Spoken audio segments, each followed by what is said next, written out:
On a high plateau in southern Peru, where rain falls only a few times in a decade, the desert floor is covered in drawings.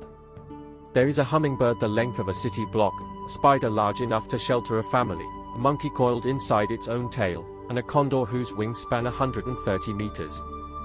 Around them run more than 1,000 kilometers of perfectly straight lines, triangles, and spirals, scratched into the rust-colored earth. The figures are enormous, and they are almost invisible from the ground.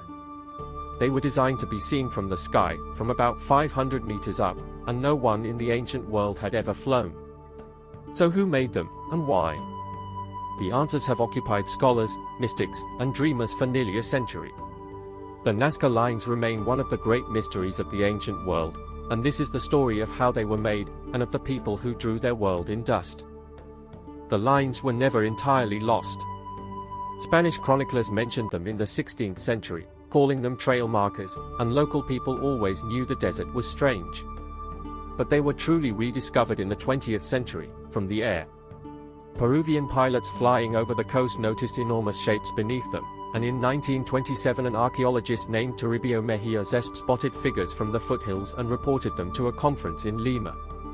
The first scholar to study them seriously was an American historian named Paul Kosok, who was in Peru in 1941 studying ancient irrigation. Flying over the Pampa, he realized that one of the shapes was a bird, and that many of the long lines converged on points where the sun rose and set at the solstices.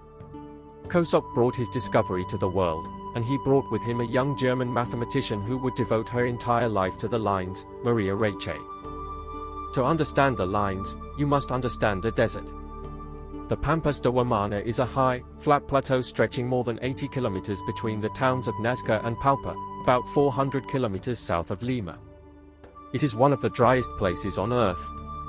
The soil is a crust of small stones, stained reddish-brown by iron oxide, resting on pale yellow-gray clay. The Nazca people discovered that if you lift away the dark pebbles, the light earth beneath stands out sharply against the surface, and your mark will last. The climate did the rest.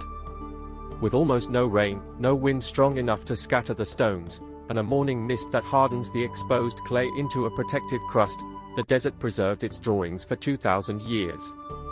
The lines are shallow, only 10 to 15 centimeters deep, and yet they have outlived empires. The people who made the lines were the Nazca, a civilization that flourished along the southern coast of Peru from around 100 BC to 800 AD.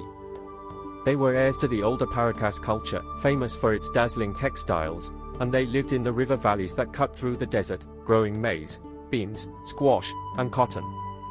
Their world centered on a great ceremonial site called Kawachi, complex of earthen pyramid mounds beside the Nazca River, where pilgrims gathered for rituals of feasting, fertility, and worship. The Nazca were not a single empire with kings. They were a network of chiefdoms, held together by shared beliefs, and their beliefs were written across the desert. Their pottery is some of the finest in the ancient Americas, painted with killer whales, spotted cats, and mythical beings, and their textiles were masterpieces. But their greatest art was not made of clay or thread. It was made of the desert itself. Making a line was simple. A team of workers would clear the dark pebbles from a strip of ground, exposing the pale clay below, and pile the stones in ridges along the edges. The wider the strip, the wider the line. Then came the hard part, the figures. To draw a hummingbird 90 meters long with one continuous line, the Nazca needed planning, and the evidence of that planning survives. Archaeologists have found wooden stakes driven into the ground at the ends of some lines, arranged in the arcs and angles that a designer would use to lay out a giant figure. One of those stakes was carbon dated, and it anchored the age of the entire complex. In the 1980s, an investigator named Joe Nickel recreated a large Nazca figure using only the tools the Nazca had: rope, wooden stakes, and careful geometry. A small team finished it in days. No aircraft, no aliens, no supernatural help. Just patience, and a desert that never forgets. More than 70 of the designs are animals and plants.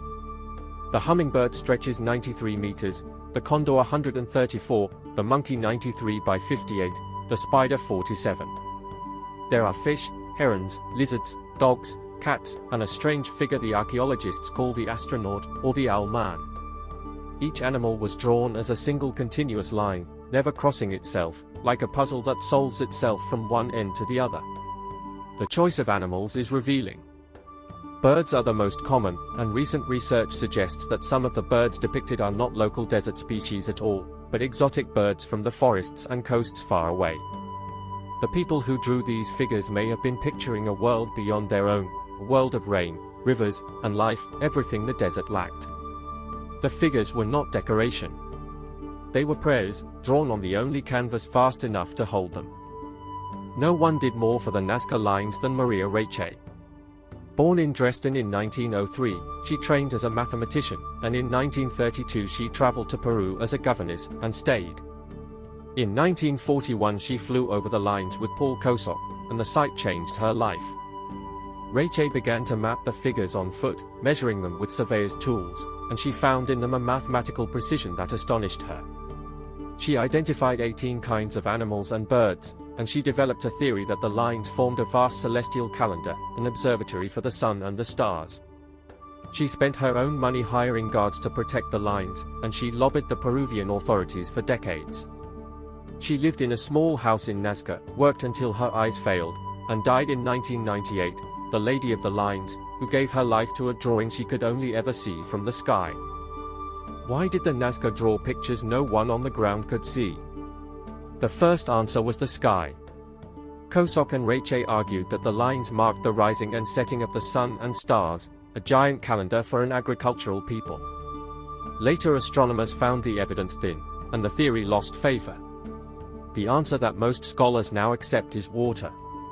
The archaeologist Johann Reinhold showed that in Nazca religion, the mountains were the source of rain, and the rivers that watered the crops came from the mountains. He argued that the lines were sacred paths, leading pilgrims to places where they could worship the deities who brought water, and that the animal figures were symbols meant to call on those deities. The spider, the hummingbird, the condor, all creatures associated with water and rain, drawn in the driest place on earth, as offerings to the gods of the sky. The desert was a temple, and the lines were its prayers. The mystery drew its share of myth.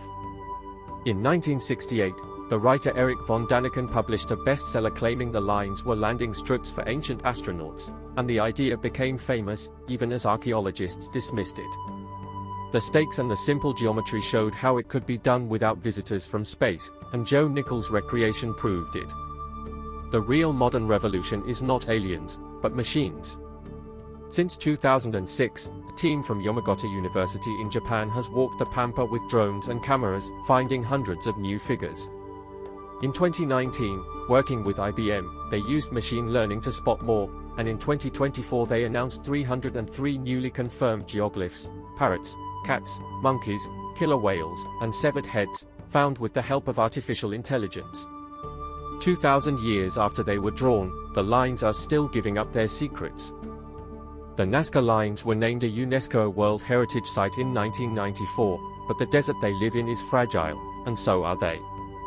Floods and mudslides have threatened them, squatters have damaged the land around them, and in 2014 Greenpeace activists walked onto the Pampa and left footprints beside the hummingbird, drawing global outrage. A truck driver once veered off the Pan American Highway and carved tire tracks across 3 geoglyphs. The lines are only centimeters deep, and the balance that preserved them for 2 millennia is easily broken. Yet they endure, as they have endured for 2,000 years, the largest drawings ever made, civilization's message to the gods, written in stone and dust. The Nazca people are gone, their world swallowed by drought and flood, but their figures still stretch across the desert, waiting for rain, waiting for the sky to answer. That is the legacy of the Nazca Lines, the echoes of a forgotten world, drawn large enough for heaven to see.